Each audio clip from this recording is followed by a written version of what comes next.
আমি একটা কথা অনেকবার বলেছি অনেক প্রোগ্রামে, আজকেও বলি, লাস্ট টাইমে মুফতি আমিন রহমতুল্লাহ আলী জীবিত ছিলেন।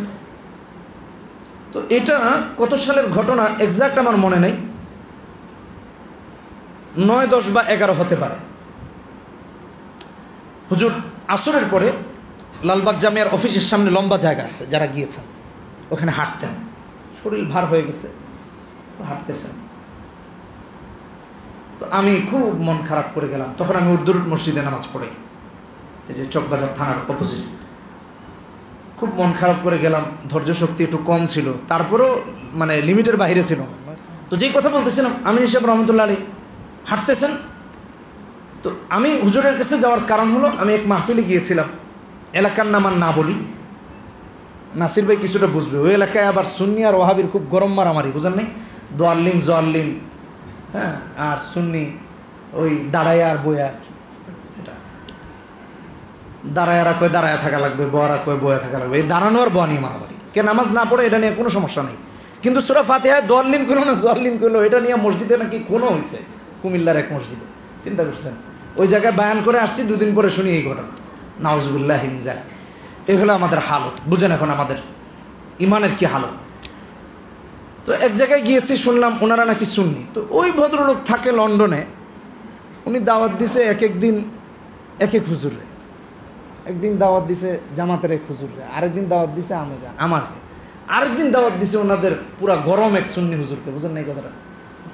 3 দিন 3 জনকে দাওয়াত দিয়েছে। তো আমি এখানে গেছি, স্থানীয় আলেমরা তো একেবারে আমার সুন্নি টুন্নি বানায়া, চিন্তা করলাম আল্লাহ জানে ইমানের কোন হালত আমার, একেবারে কাফের টাফের বানায় দিছেন।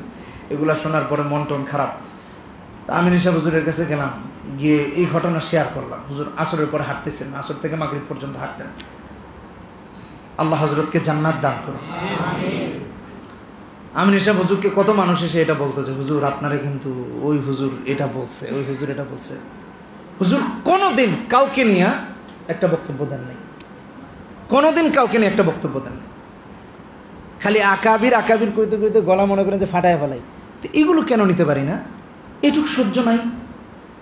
চুপ থাকলে কি হয়? হ্যাঁ, চুপ থাকার ধৈর্যটা কেন নাই আপনার আমার? একটু চুপ থাকেন না।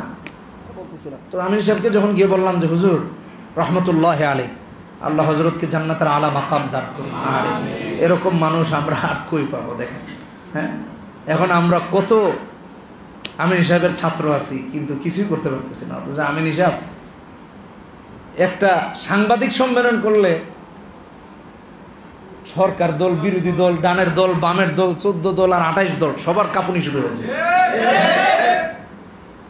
জজবা, ইমান। আমরা তো ভাই এখন এমন অবস্থা, এখানে বক্তব্য দিয়ে ওইখানে গিয়া উল্টাপাল্টা কাজে জড়িত হয়ে যেতেছে। আর আমিন হিসাবে এমন ছিলেন, যখন থেকে কোনো কর্মসূচি বা কোনো কথা আসতো, রোজা রাখা শুরু করতেন, নফল নামাজ শুরু করতেন, সারা রাত জায়নামাজে দাঁড়িয়ে থাকতেন। ইসলাহি প্রোগ্রাম না আমাদের, এগুলা ঠিক করতে হবে আর কি, বুঝলেন না এই কথাটা? জায়নামাজের অবস্থানও পরিবর্তন করতে হবে, আপনার আমার অবস্থাও পরিবর্তন করতে হবে, নয়তো হবে না ভাই। এগুলো পরিবর্তন করা লাগবে। আল্লাহ আমাদেরকে তৌফিক দান করুন।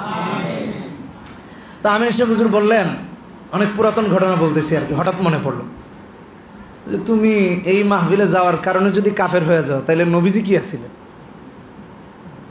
নবীজি তো আবু তালেবের মতো লিডার কাফেরের বাড়িতে থেকেছেন, খেয়েছেন, ওই বাড়িতে থেকে ইসলামের দাওয়াত দিয়েছেন। আমি রাফি বিন মুনির যদি ওইখানে গেলে ওইটা হয়ে যায়, তাহলে নবীজিও তো আবু তালেব হয়ে গেছেন। নাউজুবিল্লাহি মিন যালিক।